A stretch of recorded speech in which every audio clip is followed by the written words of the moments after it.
It's not fun to be aroused all the time. Would you want to have a raging boner 24/7? I don't think so. It's just nonstop.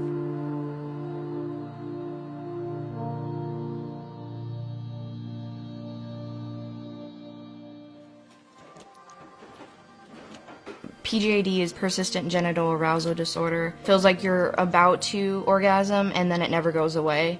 So it's sharp pains all the way through your legs, all the way through your pelvic. It's just nonstop. 23-year-old Amanda was diagnosed with persistent genital arousal disorder, or PGAD, in 2013. For years, neither she nor her mother Victoria knew what was wrong with her. When I was like 13, 14 is when I first started noticing there was something wrong. No one ever believed me. I kept saying, like, I need to have sex, I need to orgasm. Like, when I was 15 to 18 stage, I masturbated way more than a normal teenager would. I first noticed that something was wrong with Amanda when she first became sexually active. She was having sex a lot. I didn't know what it was. My whole family thought that she was just a whore. Everyone thought that it was just like a sex addiction. If I could go the rest of my life without having an orgasm, that's fine. Honestly, back then, I was frustrated because I started to think that she was just a hypochondriac. I doubted her completely. I still feel guilty. Sorry. Your child's telling you that they're in pain, and the doctor's telling you that basically it's nothing. And I believe the doctor over my daughter.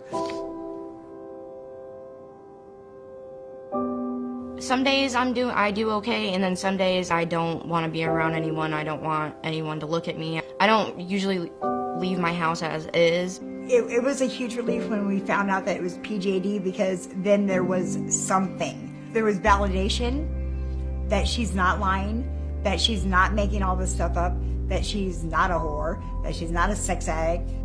At home, Amanda now has the support of her fiancé Jojo. The pair met a year ago and have been inseparable ever since. He takes care of me on days that I can't move, on days that I'm like having full-on panic attacks because of how much pain I'm in. Relationships are very hard to keep, and with this problem, he never once has judged me. He never made me feel bad about not working or anything like that. When they say love at first sight, it really was.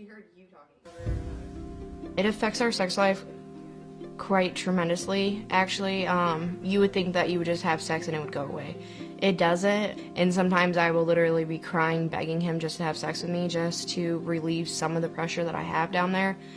And so when you're begging your man for sex, it's kind of difficult, because then it makes you feel like crap, like, oh, why don't you want me, even though you know that's not what it is. I told her, I was like, I don't want sex to feel like a chore. I want it to be something special, which is why we kind of cut back on it.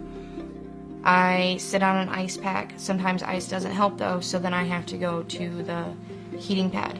And then sometimes the heating pad doesn't help, so I have to go back to ice.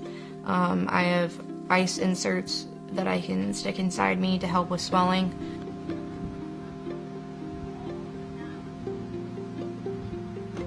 Dr. Gupta at Michigan University is treating Amanda, who now takes 30 different medications to try and ease her pain.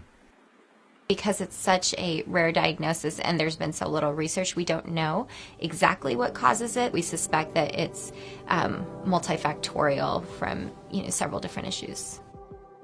I just wish the name was different, because the arousal disorder part makes it sound like you're aroused, like, oh yeah, that's awesome. It's really not fun at all. My whole life would be different if I didn't have this problem. If I wasn't in pain all the time, I might be able to work, I might be able to drive. I want kids in the future. My whole life would be different. I know I would be happier.